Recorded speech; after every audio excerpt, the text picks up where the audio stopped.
2020년도 기출 문제 풀어보도록 하겠습니다. 자, 우선은 1번부터 보도록 하겠습니다. 다음 글을 읽고 알 수 있는 내용으로 가장 적절하지 않은 것은 있습니다. 자, 일단은 적절하지 않은 것, 이것 자체가 내용 일치입니다. 자, 제가 그 내용 일치에서 항상 강조드리는 부분은 항상 선택지에서 위로 올라오는 것, 선택지를 먼저 확인하고 지문을 읽는 것, 이것을 습관화하셨겠지만 가급적이면은 연습 단계잖아요, 지금은. 그러니까 연습 단계에서는 지문을 보면서 특징을 잡고 내려오셔라. 자, 이렇게 제가 항상 강조를 좀 드립니다. 자, 적절하지 않은 것 한번 찾아볼게요. 스마트시티란 크게 첨단 정보 통신 기술을 이용해 도시 생활 속에서 유발되는 교통 문제, 환경 문제, 주거 문제, 시설 비효율 등을 해결하여 시민의 편리하고 쾌적한 삶을 누릴 수 있도록 한 똑똑한 도시. 일단 여기서는 어떤 문제? 교통 문제, 환경 문제, 주거 문제, 시설 비효율, 이런 것들을 해결하고자 하는 것이 목표인 도시다, 이렇게 생각하시면 되겠네요. 하지만 각국 경제 및 발전 수준, 도시 상황과 여건에 따라 매우 다양하게 정의 및 활용되고 접근 전략에도 차이가 있다. 그리고 나서 이제 예시로 드는 스페인의 경우 2013년 초부터 노후된 바르셀로나 도시 중심지 본 지구를 개발하면서 곳곳에 사물 인터넷 기술을 기반으로 한 스마트 시티 솔루션을 시범 운영하였다. 이 경험을 바탕으로 바르셀로나 곳곳이 스마트 환경에 변화하고 있다. 자, 스페인의 경우는 2013년 초부터 했다는 거죠. 뭘? 사물 인터넷 기술을 기반으로 한 스마트 시티 솔루션을 시범 운영했다. 자, 이것이 스페인이 처음이라는 얘기는 아닙니다. 왜냐면은 스페인의 경우는 2013년 초에 했다 이거죠. 이게 시범 운영했다라는 것이 처음, 스페인이 전 세계적으로 처음 했다 이 얘기는 아니라고요. 자, 그리고 나서 이제 곳곳을 변화가 생겼다 이런 얘기입니다. 가장 성공적인 프로젝트 중 하나는 센서가 움직임을 감지하여 에너지를 절약하는 스마트 LED 조명을 광범위하게 설치한 것이다. 자, 그래서 가장 성공적인 프로젝트에 대한 내용이 선택지에 등장할 수 있게 됩니다. 이 스마트 가로등은 무선 인터넷 공유기 역할을 하는 동시에, 무선 인터넷 공유기라는 얘기는 와이파이인 것 같아요. 동시에 소음 수준과 공기 오염도를 분석하여 인구 밀집도까지 파악할 수 있다. 역할입니다. 그래서 단순히 뭘 한다는 거예요? 가로등의 역할뿐만 아니라 와이파이도 쓸 수 있게끔 해주고 소음 수준, 공기 오염도 이런 것들도 분석하면서 인구 밀집도 이런 것까지 가능했다. 아울러 바르셀로나는 원격 관계 제어를 설치해 분수를 원격으로 제어하고 빌딩을 스마트화해 에너지 모니터링을 시행하고 있다. 또 주차 공간에 차가 있는지 여부를 감지하는 센서를 설치한 스마트 주차도 도입했다. 그래서 역시 그 관련된 내용에 대해서 쭉 더 열거하고 있습니다. 또한 항저우를 비롯한 중국의 여러 도시들은, 자, 이번에는 중국으로 넘어갔습니다. 블록체인 기술을 사물 인터넷과 디지털 월렛, 디지털 지갑이죠, 등에 적용하여 페이퍼리스 사회를 구현하고 있다. 페이퍼리스라는 게 뭐예요? 종이 없는 이런 겁니다. 알리바바의 알리페이를 통해 항저우 택시의 98%, 편의점의 95% 정도에서 모바일 결제가 가능하며 정부 업무, 차량, 의료 등 60여 종에 달하는 서비스를 이용할 수 있다. 자, 우리나라도 2021년 입주를 목표로 세종과 부산의 스마트 시티 국가 시범도시를 조성하고 있다. 자, 이제 우리나라로 넘어왔습니다. 세종에서는 인공지능 블록체인 기술을 기반으로 한 도시를 조성해 모빌리티, 헬스케어, 교육, 에너지 환경, 거버넌스, 문화 쇼핑, 일자리 등 7대 서비스를 구현한다. 이곳에서는 자율주행 셔틀버스, 전기 공유차 등을 이용할 수 있고 개인 맞춤형 의료 서비스 등을 받을 수 있다. 자, 그래서 뭘 할 수 있는지를 또 설명하고 있는 겁니다. 또 부산에서는 방금 얘기했던 것은 세종이었고요. 이번엔 또 우리 한국에서, 대한민국에서 또 부산으로 넘어온 겁니다. 고령화, 일자리 감소 등의 도시 문제를 대응하기 위해 로봇 물관리 관련 신산업을 육성한다. 로봇이 주차를 하거나 물류를 나르는 등 일상생활에서 로봇 서비스를 이용할 수 있고 첨단 스마트 물관리 기술을 적용해 한국형 물특화 도시 모델을 구축한다. 자, 이렇게 됐습니다. 그래서 지금 일단 스마트 시티라는 것에 대한 내용, 정의, 그죠? 에 대해서 나오고요. 이것이 적용된 스페인의 경우, 그 다음에 중국 항저우, 그 다음에 우리나라의 세종과 부산 이렇게 넘어온 겁니다. 각각의 하고 있는 사업에 대해서도 쭉 나열을 했고요. 적절하지 않은 것. 1번 각국에 따라 스마트 시티에 활용되는 기능을 다를 수 있다. 다를 수 있다. 자, 일단은 뭐 다를 수 있다는 것이 다르다는 얘기가 아닙니다. 즉 공통적으로 하는 것도 있을 수 있지만 일단 나와 있는 내용 자체는 다른 내용을 좀 얘기했어요. 자, 그 다음에 2번 스페인 스마트 시티에서는 직접 인구 조사를 하지 않더라도 밀집도를 파악할 수 있다. 가능하다는 겁니다. 이것만으로 온전히 다 된다는 얘기가 아니라 자, 2번도 있는 내용이죠. 3번 스페인의 스마트 시티에서는 스마트 주차 기능을 통해 스마트 주차에 대한 내용이 나와 있었죠. 자, 대리 주차는 생뚱맞은 내용이죠. 대리 주차라는 것이 이제 발레 파킹인 것 같은데 전혀 이런 내용이 없습니다. 스마트 주차에 대해서는 주차 공간에 차가 있는지 여부를 감지하는 센서에 대한 내용이었어요. 자, 그래서 3번이 답이고요. 4번에 중국의 스마트 시티에서는 지갑을 가지고 다니지 않더라도 디지털 월렛 일부 서비스를 이용할 수 있다라고 했는데 일단은 그런 구현하고 있고 알리페이 같은 경우는 택시의 98%, 편의점의 95% 정도. 그 다음에 저 같은 경우도 핸드폰에 있는 페이 어플을 통해서 지갑에 카드조차 없는 그런 형태로 진행하고 있죠. 자, 그런 겁니다. 그 다음에 5번에 맞춤형 의료 서비스가 필요한 환자의 경우 부산보다는 세종 스마트 시티가 더 적절하다. 일단은 그 개인 맞춤형 의료에 대해서는 세종에서 나왔고요. 부산에서는 그 내용이 없었어요. 그러다 보니까 판단하기를 세종 스마트 시티가 더 적절하다라고 얘기할 수 있다. 그 정도로 보시면 되겠습니다. 답은 3번이었어요. 다음 3번을 이어서 보겠습니다. 다음 중 가에서 라를 논리적인 순서에 따라 배열한 것은 이랬습니다. 자, 일단은 문단 배열 문제입니다.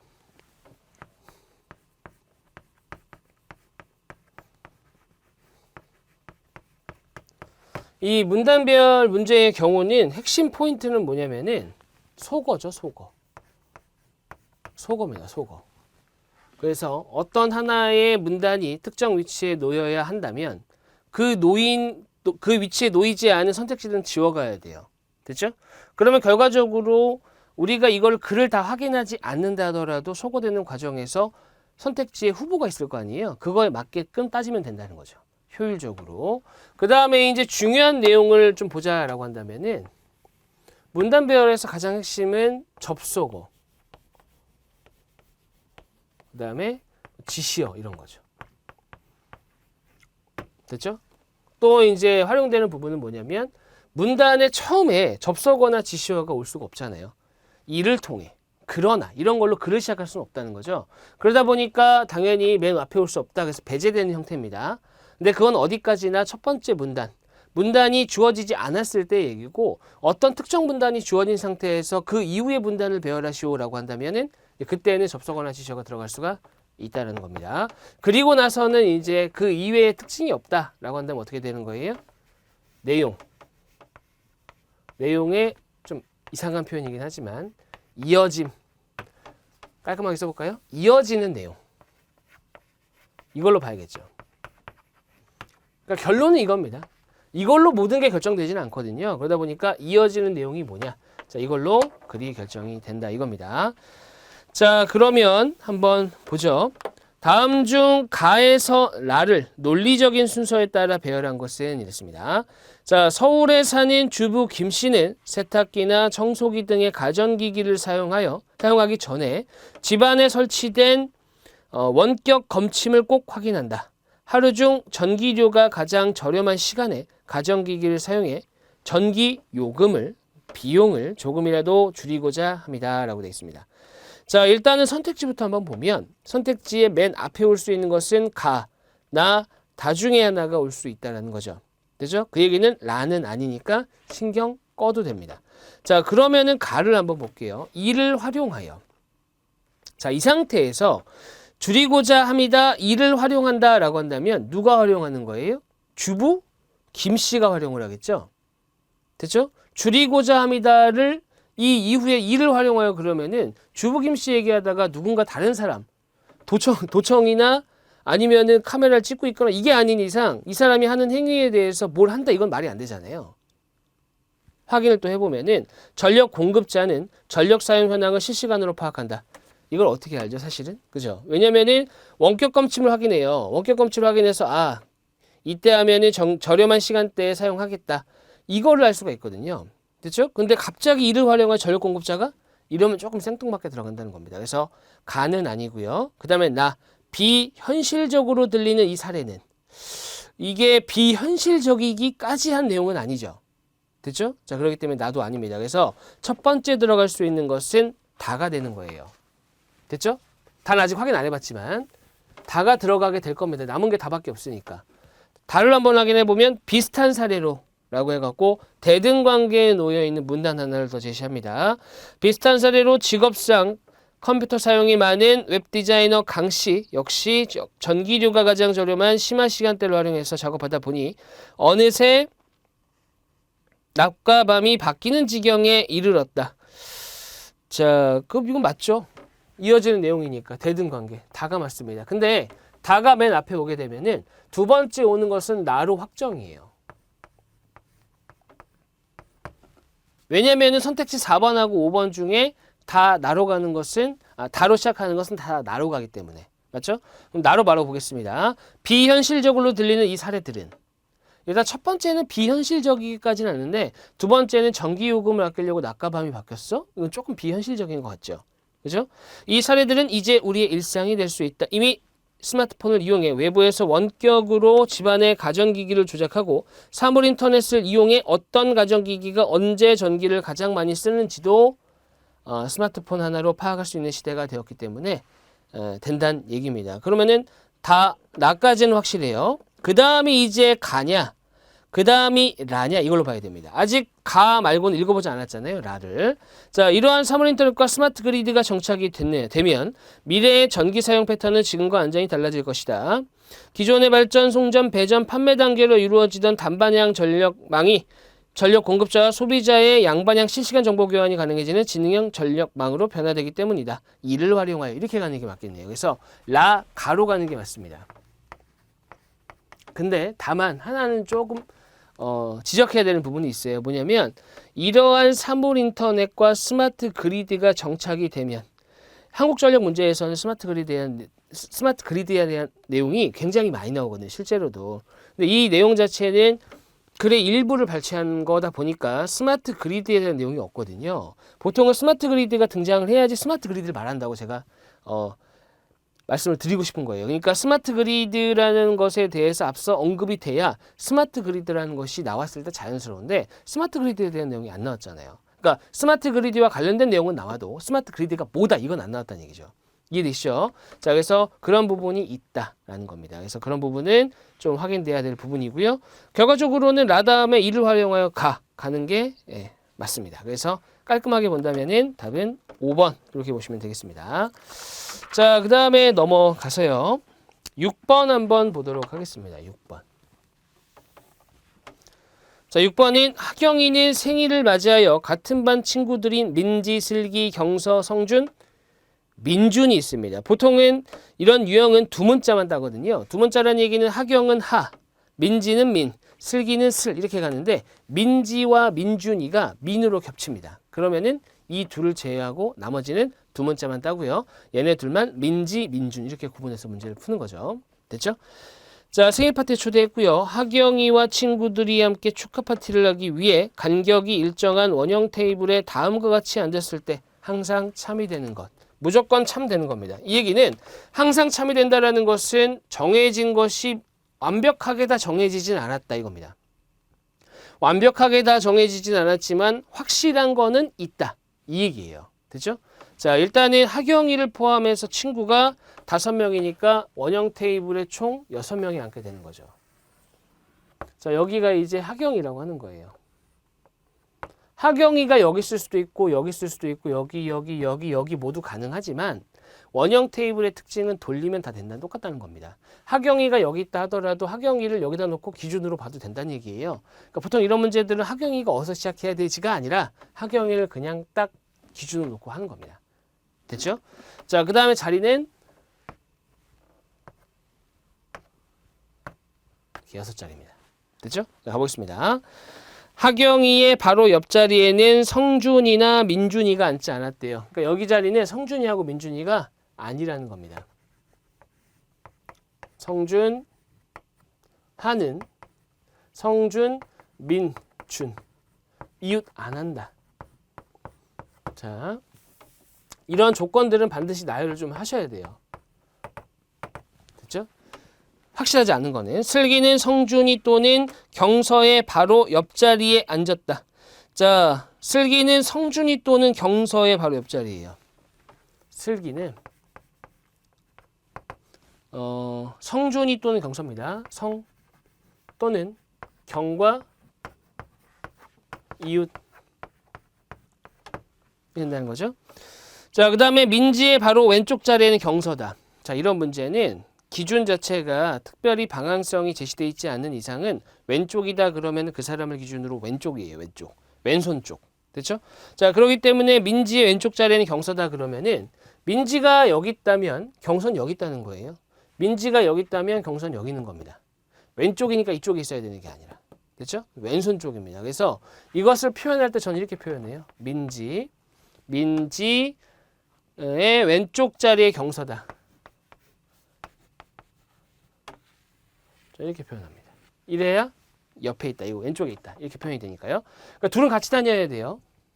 됐죠? 자, 그 다음에 슬기와 민준이 사이에는 한 명이 앉아있대요.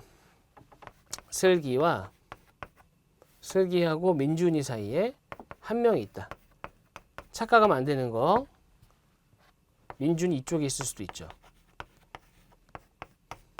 어찌됐건 간에 세 명이 같이 다닌다. 잘 보세요. 자리가 5개예요. 그죠? 자리가 5개인데 둘, 셋.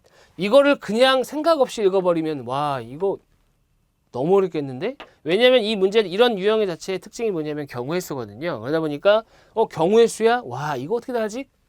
하지만 정리해 보면은 2자리, 3자리입니다. 그럼 우리가 정해야 되는 것은 여기에 둘, 셋으로 갈지 둘, 셋으로 갈지 이것만 결정하면 되는 거예요. 됐죠? 자, 일단은 여기를 둘로 한번 해볼까요? 일단 민지는 왼쪽에 와도 돼요. 성준이하고 민준이만 옆에 안 있으면 되니까. 자, 그렇다면 가보겠습니다.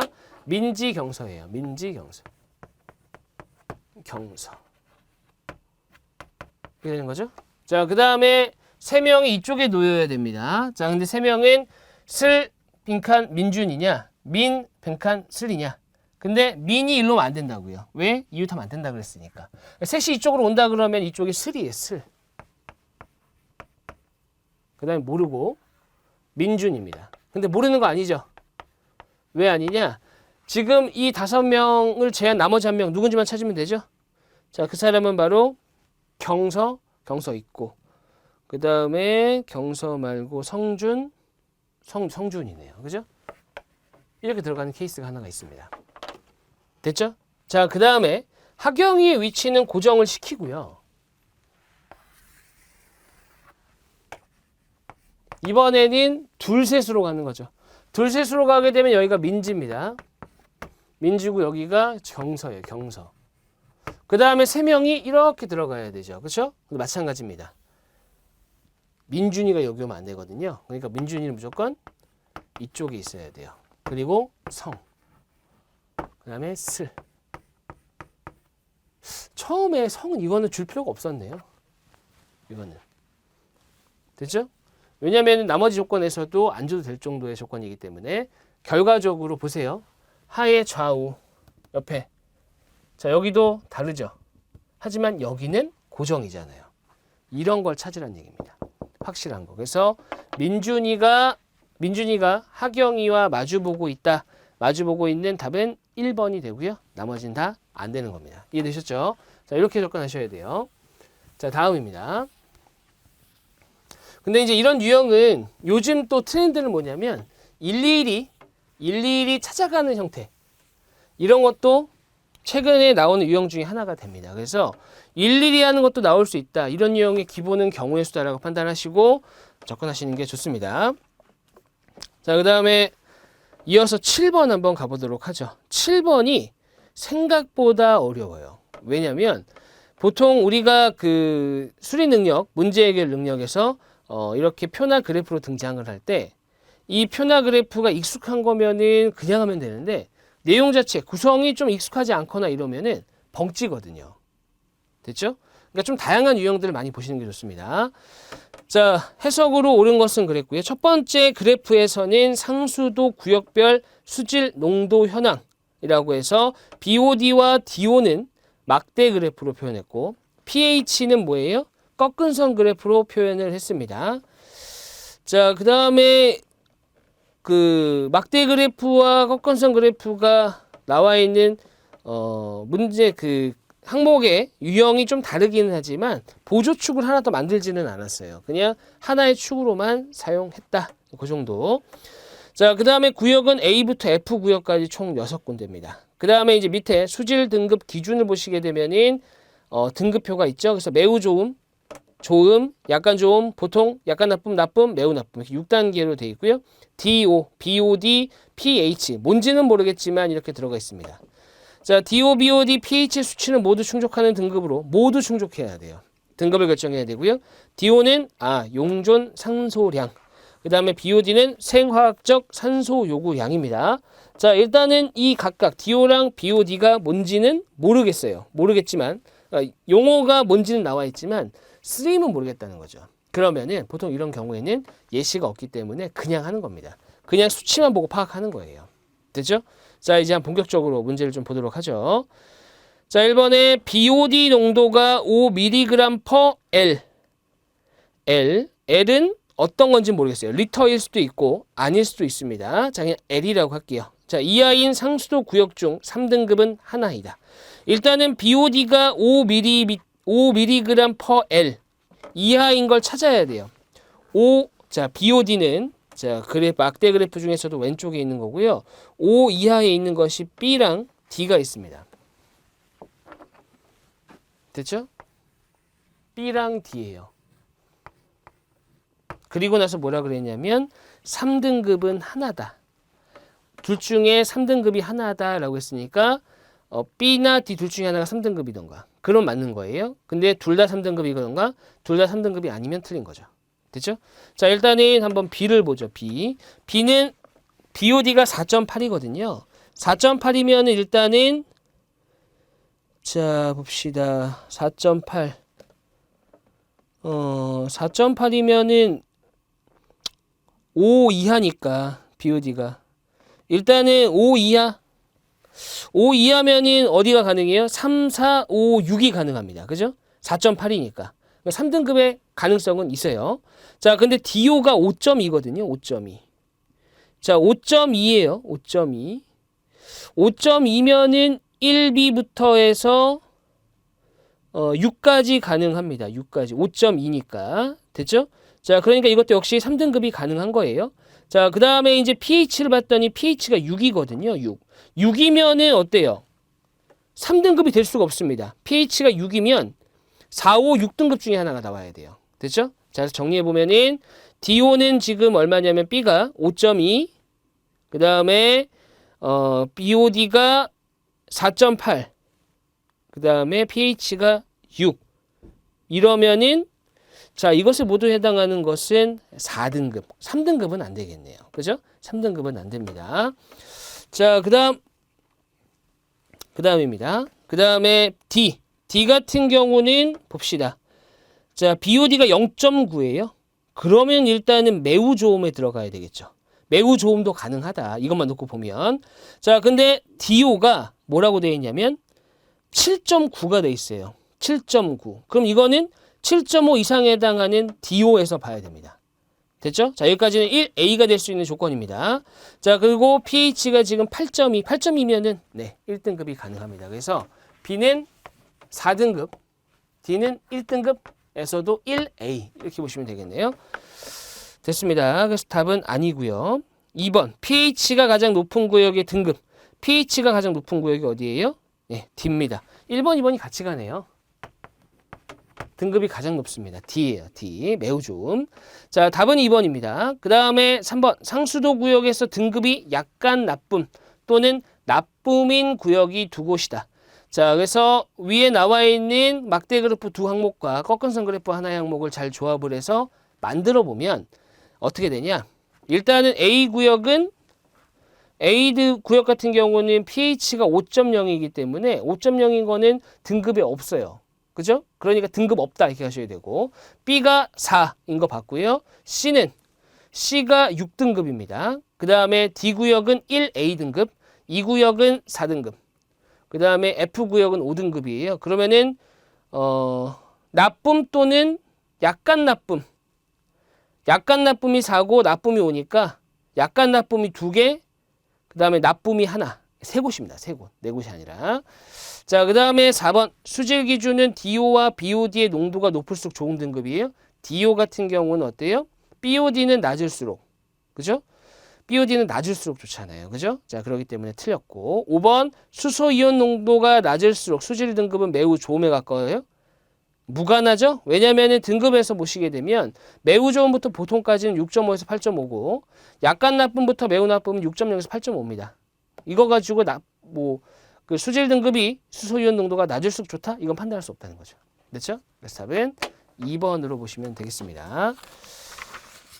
자, 그 다음에 넘어가서요. 8번, 9번 이어서 한번 보도록 하겠습니다. 자, 8번, 9번은 내용 일치 내용이 하나가 있고요. 그 다음에 계산하는 내용 하나가 있어요. 됐죠? 하지만 이 내용 일치 자체가 우리가 일반적으로 보는 독해 형태는 아닙니다. 물론 어느 정도 들어가 있긴 하죠. 세트형이라고 보시면 될 것 같습니다. 자, 일단은 그 흐름도가 하나 있습니다. 시스템이 있는데 바이오 에너지 변환 시스템 하나랑 그 다음에 바이오 에너지라는 것이 무엇인지, 그 다음에 바이오 에너지 원리 및 구조가 있고요. 그 다음에 메리가스 포집, 메탄을 보일러 공급하여 보일러 연소, 과열증기 터빈 발전기 가동 및 전력 생산, 잔열의 재사용. 자, 그 다음에 추가적인 내용인 것 같아요. 이것들은. 자, 이걸 가지고 이제 보는 겁니다. 8번 한번 가볼게요. 다음 중 바이오 에너지에 대한 내용으로 옳지 않은 것은, 자, 이거는 이제 지문에서 찾으셔야 되는 내용입니다. 1번, 바이오 에너지 사용은 환경 오염을 줄일 수 있다. 그러면 이 에너지를 사용함으로써 환경 오염이 줄일 수 있는 내용이 들어가야 되는데 바이오 에너지 변환 시스템이나 그 다음에 바이오 에너지 원리 및 구조에서는 찾을 수 없는 내용이잖아요. 이거는. 그죠? 이 구조나 시스템에 환경 오염을 줄일 수 있는 뭔가가 들어가 있지는 않을 거라는 거죠. 그렇다면은 바이오 에너지라는 것이 무엇이냐, 아니면 추가적인 내용들 여기서 찾으셔야 된다는 얘기입니다. 자, 바이오 에너지라는 것을 읽어보시게 되면 생물체로부터 발생하는 에너지를 이용하는 것으로 나무를 사용해 땔감을 사용하기도 하고 식물에서 기름을 추출해 액체 연료를 만드는 방법 등 동식물 에너지를 이용하여 자연 환경을 깨끗하게 유지할 수 있다. 자, 요겁니다. 요거.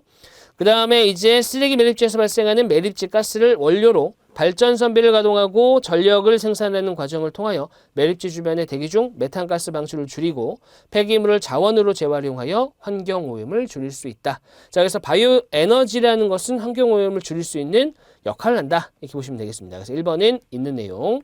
그 다음에 2번에 열 에너지가 운동 에너지가 되고 전기 에너지가 되는 단계, 구조, 원리 및 구조입니다. 그죠? 자, 그러면은 한전으로 전기를 공급한다라고 되어 있는데 요 내용은 추가적인 내용이 있어요. 그래서 매립가스를 포집한다라고 해서 과열증기를 생산한다. 열 낸다는 얘기죠. 그 다음에 그 세 번째 보시게 되면은 과열증기로 터빈과 발전기 가동 및 전력 생산을 한다. 그래서 한전으로 공급한다. 이런 내용이 있습니다. 그래서 2번도 있는 내용. 3번 섬유소 식물체인 나무, 볏짚 등에서 3가지 이상의 연료를 얻을 수 있다. 자, 이거는 변환 시스템인데 나무 볏짚에서 어떻게 되는 거예요? 합성가스로 가서 또는 효소 당화로 당분으로 가서 또는 그 직접 연소해서 만들 수 있는 것이 바이오 알코올, 에탄올 또는 메탄올, 열, 전기 이렇게 4가지가 있습니다. 4가지. 그렇기 때문에 3가지 이상이다. 맞습니다. 그다음에 4번 보리를 이용하여 얻을 수 있는 연료.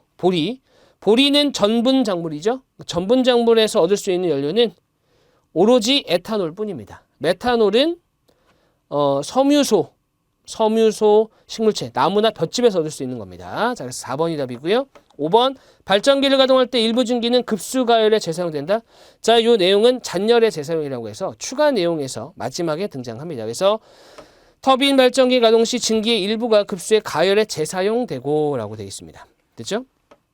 자, 그래서 5번도 있는 내용이기 때문에 답은 4번입니다.